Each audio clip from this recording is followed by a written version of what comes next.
आप सभी का द टीचर्स फैक्ट्री में स्वागत है। आज आप सभी को बिहार डीएलएड एंट्रेंस एग्जाम 2025 के लिए महत्वपूर्ण प्रश्न लेकर आए हैं, जो आपको एग्जामिनेशन हॉल में आपके कंप्यूटर या स्क्रीन पर दिखाई देने वाला है दोस्तों। तो जो साथी अभी तक हमारे इस चैनल को सब्सक्राइब नहीं किए हैं तो अभी ही सब्सक्राइब कर लीजिए, ताकि बिहार डीएलएड से संबंधित सभी महत्वपूर्ण सूचनाएं, जानकारियां और क्लासेस सीधे आपके मोबाइल तक पहुंच सके। दोस्तों, आज तारीख हो गया है 9/3/2025। आप अभी नहीं पढ़ोगे तो कब पढ़ोगे दोस्तों? आपका एग्जाम होली के तुरंत बाद होगा, तो हो जाइए तैयार और आज के सभी प्रश्नों को अंत तक अवश्य देखें और अपने दोस्तों को भी शेयर अवश्य करें दोस्तों। तो आइए सबसे पहले ये जानकारी ले लीजिए, पढ़ाई कितना महत्वपूर्ण है आपके लिए दोस्तों। पढ़ाई एक ऐसा चीज है जिसे आप दिल से करते हैं तो आपका अपने घर और समाज में आपका इज्जत बढ़ता है दोस्तों। इसलिए दिल से पढ़ें और इस क्लास को पूरा अंत तक देखें। निश्चित ही आप बिहार डीएलएड एंट्रेंस एग्जाम में सफल होंगे और आप शिक्षक बनेंगे दोस्तों। तो आइए आज का पहला प्रश्न ध्यान से देख लीजिए, जो आपके स्क्रीन पर है दोस्तों। और हाँ दोस्तों, अगर अभी तक इस सेशन को स्टार्ट होने से पूर्व अगर आपने एक लाइक नहीं किया तो एक लाइक अवश्य कर दीजिए। आइए पहला प्रश्न है, रिक्त स्थान को भरने के लिए उपर्युक्त शब्द का चयन करें। क्या है? तो ज्वर के कारण मुझे चलने पर डैश हो रही है। ए थकावट, बी हंसी, सी खुशी और डी दुखी। आंसर हो जाएगा इसका ऑप्शन नंबर ए यानी थकावट। प्रश्न नंबर है अब 2, सही वर्तनी वाले शब्द का चयन करें। आपको सही वर्तनी वाला शब्द इसमें से चयन करना है। 4 दिया हुआ है और इसमें जो सही है वो है ये हिंदुत्व सही है, बाकी ये सभी जो लिखा हुआ है सब गलत है दोस्तों। प्रश्न नंबर है अब 3 में है, दिए गए वाक्य में रेखांकित खंड प्रतिस्थापित करने के लिए उपयुक्त विकल्प का चयन करें। क्या है? मेरी पेंटिंग 10,000 में बिक गई। और रेखांकित कौन सा है? तो 10,000 में बिक गई। अब इसी को आपको सही बताना है कि कौन सा होगा। अब इसमें से 4 ऑप्शन आप सामने में देख रहे हैं और आंसर इसका हो जाएगा ऑप्शन नंबर बी, 10,000 में बिक गई। 10,000 नहीं होगा बल्कि 10,000 होगा। प्रश्न नंबर अब है 4, दिए गए वाक्य का वह भाग ज्ञात करें जिसमें कोई त्रुटि हो या त्रुटि है। त्रुटि यानी कि गलती। हम जानते हैं कि परिश्रम का फल सदा ही मीठा होती है। बस इसी में आपको कौन सा गलत है आपको बता देना है। और इसके लिए 4 ऑप्शन आप सामने स्क्रीन पर देख रहे हैं। ए में दिया है सदा ही, बी है परिश्रम का फल, सी में दिया है मीठा होती है और डी हम जानते हैं कि। और इसका आंसर हो जाएगा ऑप्शन नंबर सी यानी कि मीठा होती है। प्रश्न नंबर है 5, निम्नलिखित में से उस विकल्प का चयन करें जो अंधे के हाथ बटेर लगना मुहावरे का अर्थ व्यक्त करता है। और क्या है मुहावरा? तो अंधे के हाथ बटेर लगना। ए में दिया है प्रयास से कीमती वस्तु मिलना, बी अयोग्य होना, सी बिना प्रयास के कीमती वस्तु मिल जाना और डी सफल होना। और आंसर होगा ऑप्शन नंबर सी यानी बिना प्रयास के कीमती वस्तु मिल जाना। प्रश्न नंबर है अब 6, दिए गए शब्द के पर्यायवाची शब्द का चयन करें। क्या है शब्द? तो कुबेर दिया हुआ है। कुबेर के लिए और क्या आप शब्द दे सकते हैं जो इसके समान अर्थ रखता है, पर्यायवाची यानी समान अर्थ वाला। ए गिरिराज, बी महाराज, सी यमराज और डी यक्षराज। और इसका जो आंसर हो जाएगा ऑप्शन नंबर डी यानी यक्षराज। आगे दिया हुआ है 7वां प्रश्न। प्रश्न में दिया है, दिए गए वाक्यांश के लिए एक शब्द चुनिए जो मोक्ष चाहता हो। जो मोक्ष चाहता हो उसे क्या कहते हैं? ए मुमुक्षु, बी मोक्षालु, सी मोक्ष प्रिय और डी अमोक्षीय। और 7 का आंसर हो जाएगा ऑप्शन नंबर ए यानी मुमुक्षु। प्रश्न नंबर अब है 8, निम्नलिखित में कौन तद्भव शब्द है? कौन सा शब्द चुनना है? तद्भव। ए 14, बी अग्नि, सी वीर और डी भक्त।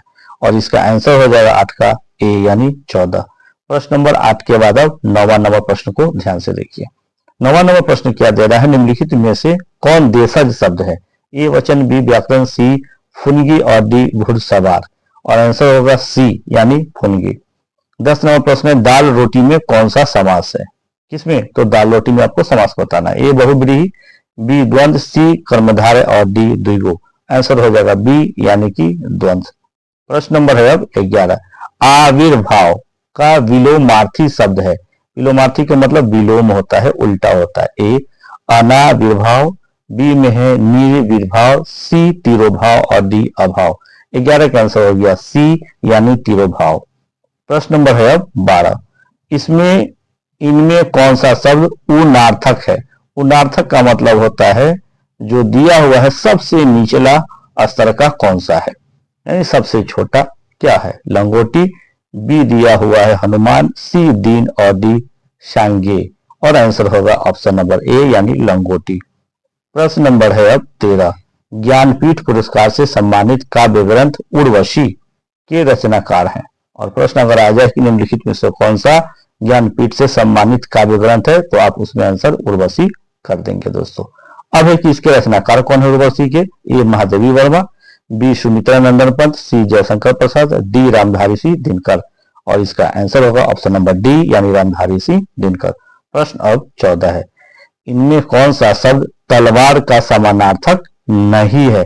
ध्यान दीजिएगा दोस्तों, जहां पर नहीं रहे उसे विशेष ध्यान देने की जरूरत है आपको, ठीक है। अब इसके लिए 4 ऑप्शन आपको यहाँ सामने में मिल जाता है। ए में दिया है कृपान, बी असी, सी वल्लभ और डी खड्ग।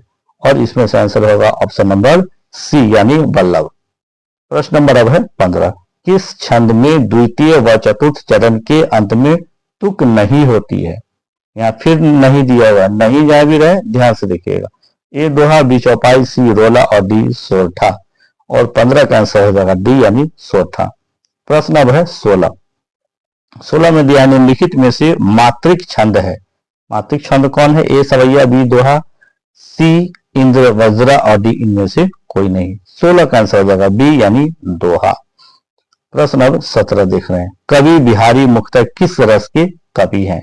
ए करुण, बी भक्ति, सी वीर और डी श्रृंगार। आंसर होगा ऑप्शन नंबर डी यानी श्रृंगार। अब है 18 नंबर प्रश्न। शांत रस की उत्पत्ति कब होती है। और इसके लिए ऑप्शन ए में दिया है संसार से वैराग्य होने पर, बी क्रोध भाव दर्शाने के बाद, सी भय की स्थिति उत्पन्न होने पर और डी घोर विनाश के पश्चात। और इसका आंसर होगा 18 का ए यानी संसार से वैराग्य होने पर। अब है प्रश्न 19। तरनी तनुजा तट तमाल तरुवर बहु छाय में कौन सा अलंकार है। अब आपको ये जो पूरा वाक्य दिया हुआ इसमें कौन सा आपको अलंकार नजर आ रहा है। ए उपमा, बी उत्प्रेक्षा, सी यमक और डी अनुप्रास। और इसका आंसर होगा ऑप्शन नंबर डी यानी अनुप्रास। दोस्तों इस तरह के प्रश्न आपके कंप्यूटर के स्क्रीन पर बिल्कुल छपे हुए मिलेंगे, तो अंत तक बिल्कुल देखें दोस्तों, और अपने दोस्तों को भी इस सेशन को शेयर कीजिए। 20 नंबर प्रश्न है, वही मनुष्य है कि जो मनुष्य के लिए मरे, यह में कौन सा अलंकार है। पुनः यहाँ पर आपको अलंकार बताना है। और इसके लिए 4 ऑप्शन सामने आप स्क्रीन पे देख रहे हैं। ए छेकानुप्रास, बी वृत्तनुप्रास, सी है लटानुप्रास और डी यमक। और इसमें से आंसर हो जाएगा दोस्तों ऑप्शन नंबर सी यानी लटानुप्रास।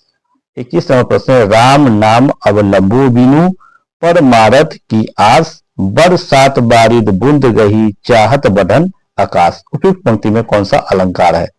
फिर अलंकार से प्रश्न है दोस्तों, अलंकार से कई प्रश्न होगा, तो पूरे को ध्यान से देखते चलिए। 21 में है और ऑप्शन दिया है अतिशयोक्ति, बी उपमा, सी उत्प्रेक्षा और डी रूपक। आंसर होगा 21 का सी यानी उत्प्रेक्षा। प्रश्न अब है 22। वह इष्ट देव के मंदिर की पूजा सी, वह दीप शिखा सी शांत भाव में लीन, वह टूटे तरु की छोटी लता सी दीन, दलित भारत की विधवा है। उपयुक्त पंक्ति में कौन सा अलंकार है। यहां भी अलंकार पूछ रहा है दोस्तों, और 4 ऑप्शन है। पहले 2 ऑप्शन को देखिए, फिर चौथा भी देख लीजिए। यमक, बी में है उत्प्रेक्षा, सी रूपक और डी उपमा। और आंसर इसका हो जाएगा ऑप्शन नंबर डी यानी उपमा। प्रश्न है 23। हिंदी कविता को छंदों की परिधि से मुक्त कराने वाले थे कौन।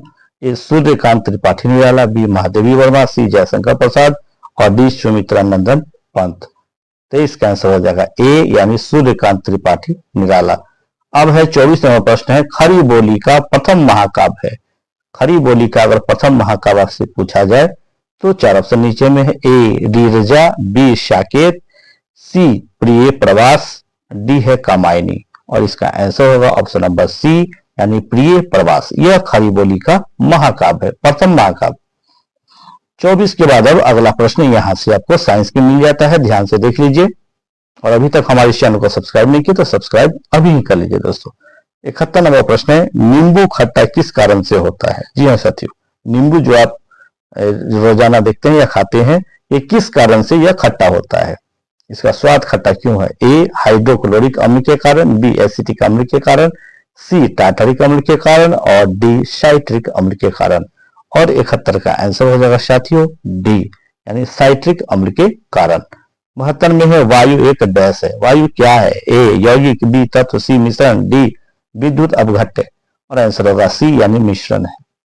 73 नंबर प्रश्न है विरंजक चूर्ण के लिए कौन सा असत्य है? यहाँ पर असत्य है, ध्यान से देख लीजिए। 4 ऑप्शन है। ए जल में अधिक विलय होता है, बी हल्के पीले रंग का चूर्ण है, सी ऑक्सीकारक है और डी तनु अम्ल की प्रतिक्रिया से क्लोरीन निष्कासित, ध्यान से देख रहे हैं, करता है। तो इसमें से क्या आंसर इसका हो जाएगा? 73 का दोस्तों आंसर हो जाएगा ए जल में अधिक विलय होता है। 74 नंबर प्रश्न है पारद धातु मिश्रण, पारद धातु मिश्रण कौन है? ध्यान से देखिए क्या है। ए अति रंगीन मिश्र धातु होती है, बी कार्बन युक्त मिश्र धातु होती है, सी पारद युक्त मिश्र धातु होती और डी अपघर्षण के लिए अति प्रतिरोधक वाली मिश्र धातु होती है। 74 का आंसर हो जाएगा सी यानी पारद युक्त मिश्र धातु होती है। 74 के बाद अब 75 नंबर प्रश्न को ध्यान से देखिए। कोयले का सामान्य प्रकार है, ए बिटुमिनस, बी अर्ध बिटुमिनस, सी एंथ्रासाइट और डी कोक।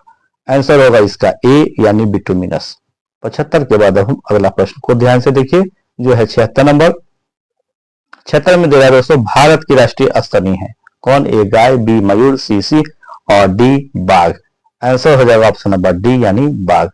प्रश्न नंबर है 77 नृशंस प्राणी कौन सा है?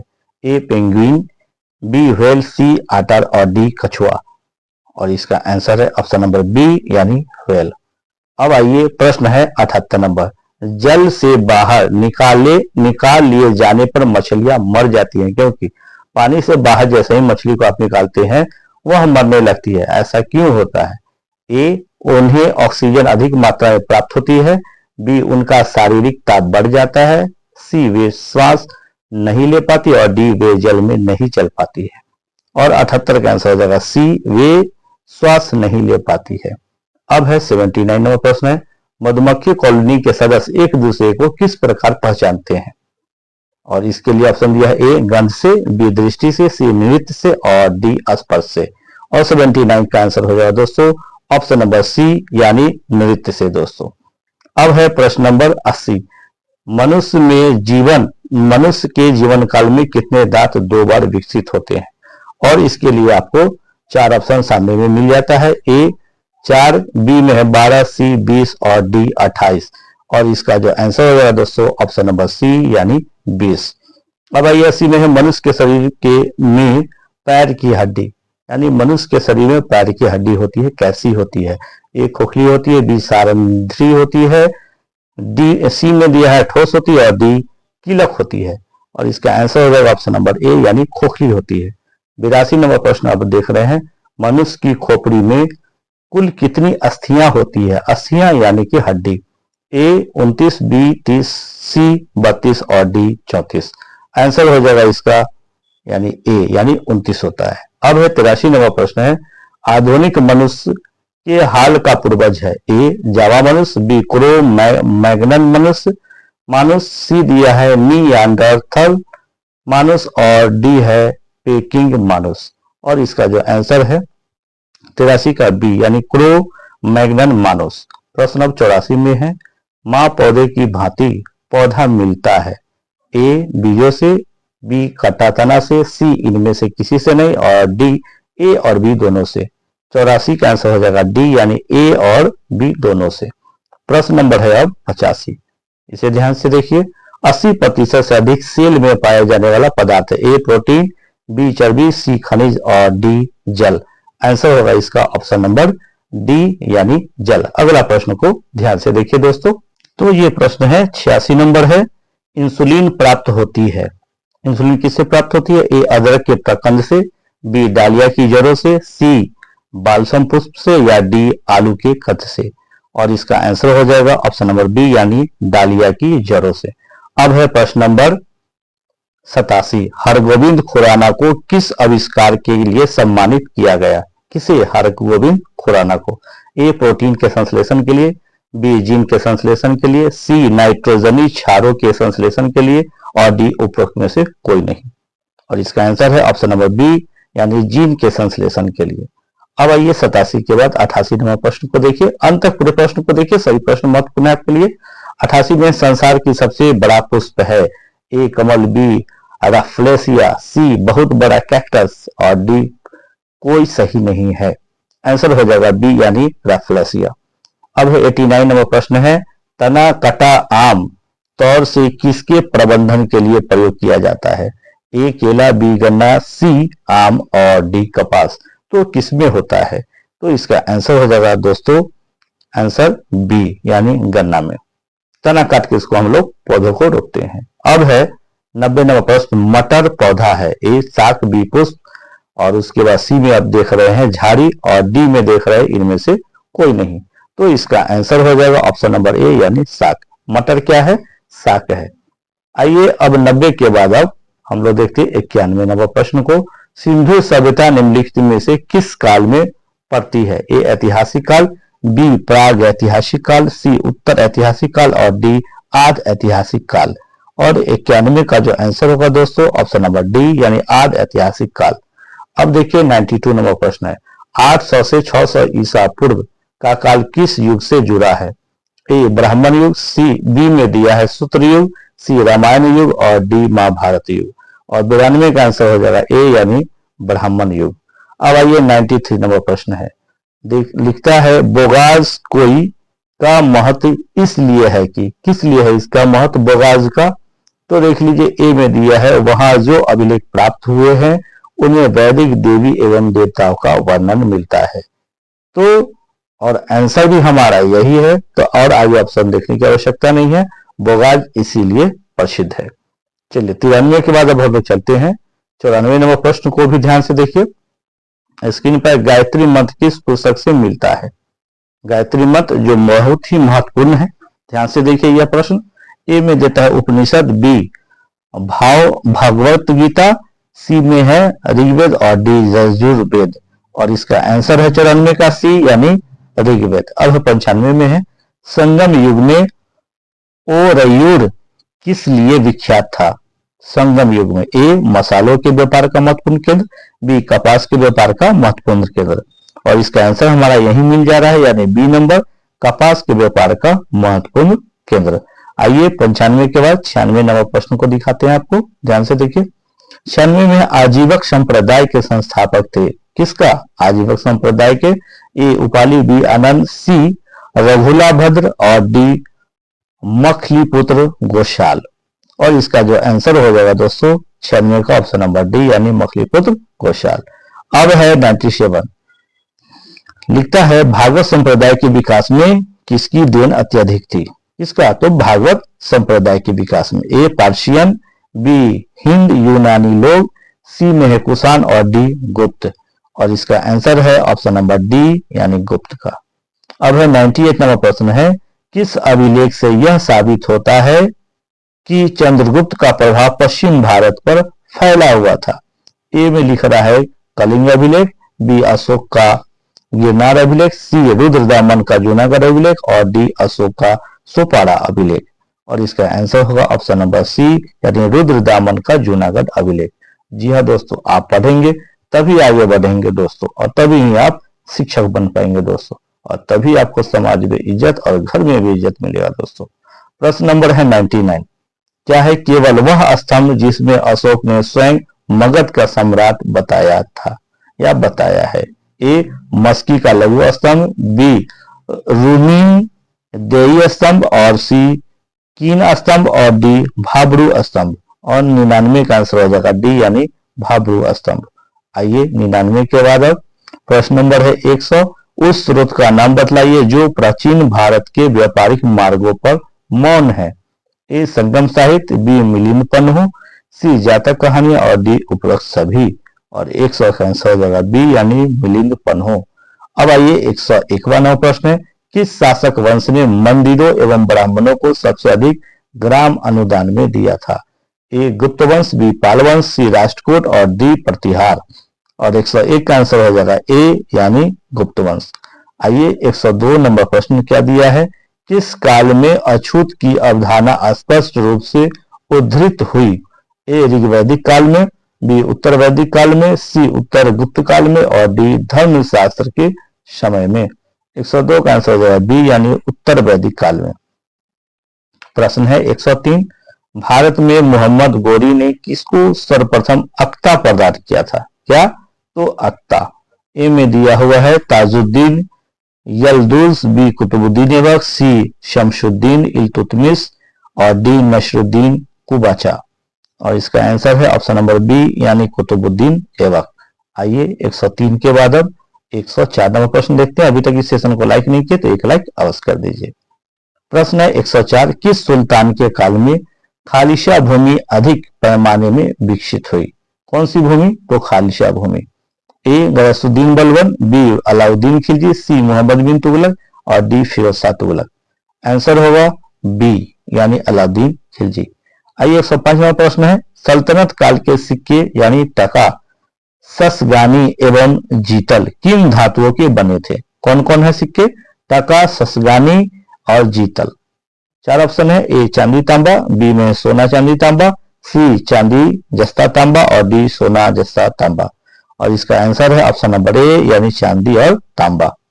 105 के बाद अगला प्रश्न को ध्यान से देखिए जो है 106, इंग्लैंड में औद्योगिक क्रांति किस उद्योग से प्रारंभ हुई थी? ए परिवहन उद्योग, बी वस्त्र उद्योग, सी लोहा उद्योग और डी प्लास्टिक उद्योग। 106 का आंसर हो जाएगा बी यानी वस्त्र उद्योग।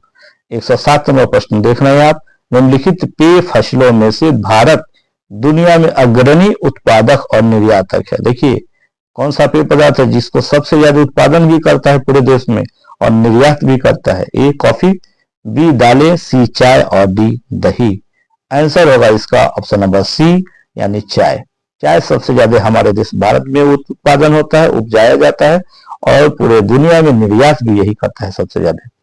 आइए 107 के बाद हम लोग चलते हैं 108 नंबर प्रश्न। काफी महत्वपूर्ण है सभी प्रश्न, अंत तक देखिए और सेशन को लाइक भी अवश्य कीजिए। 108 में है, भारत की वित्तीय राजधानी है कहां? ए दिल्ली, बी बेंगलोर, सी हैदराबाद और डी मुंबई। और इसका आंसर हो जाएगा ऑप्शन नंबर डी यानी मुंबई। प्रश्न नंबर है 109, भारत में सबसे बड़ी जनजाति कौन है? ए भील, बी है संथाल, सी गोंड और डी मुंडा। और 109 का आंसर हो जाएगा ऑप्शन नंबर ए यानी भील। भारत में सबसे बड़ी जनजाति कौन है? भील। प्रश्न नंबर अब आप देख रहे हैं 110, भोपाल त्रासदी में किस गैस का रिसाव हुआ था? A carbon monoxide, B carbon dioxide, C methyl isocyanide और डी सल्फर डाइऑक्साइड। और इसका आंसर हो जाएगा दोस्तों ऑप्शन नंबर सी यानी मिथाइल आइसोसाइनाइड। दोस्तों ये था आज का सभी महत्वपूर्ण प्रश्न और इसे ध्यान से देख लीजिए, पूरे का अच्छे से याद कर लीजिए। और दोस्तों अगर अभी तक आप हमारे इस चैनल को सब्सक्राइब नहीं किए हैं तो अभी ही सब्सक्राइब कर लें ताकि कल का वीडियो सीधे आपके मोबाइल तक पहुंच सके। दोस्तों इस वीडियो को अपने मित्र और स्टूडेंट के व्हाट्सएप ग्रुप में शेयर अवश्य करें दोस्तों। और दोस्तों आप चाहते हैं कि आपको एक ही जगह सारे मटेरियल, सारा जो तैयारी का जो मटेरियल होता है एक जगह मिल जाए, तो आप हमारे इस चैनल के वीडियो सेक्शन में जाकर आप वहां पर प्लेलिस्ट देख लीजिए जिसमें दिया हुआ है बिहार डीएलएड वायरल क्वेश्चन, उसे एक बार देख लीजिए। उसमें आपको 17 प्लस वीडियोज आपको मिल जाएंगे जो आपके लिए रामबाण साबित होगा। दोस्तों कहीं दूसरा चीज देखने की जरूरत नहीं पड़ेगा दोस्तों। तो अभी भी कहेंगे कि अभी तक आपने हमारे चैनल को सब्सक्राइब नहीं किया, सब्सक्राइब कर लीजिए, लाइक कर दीजिए और इस सेशन को शेयर कर दीजिए दोस्तों। थैंक यू, मिलते हैं अगले सेशन में।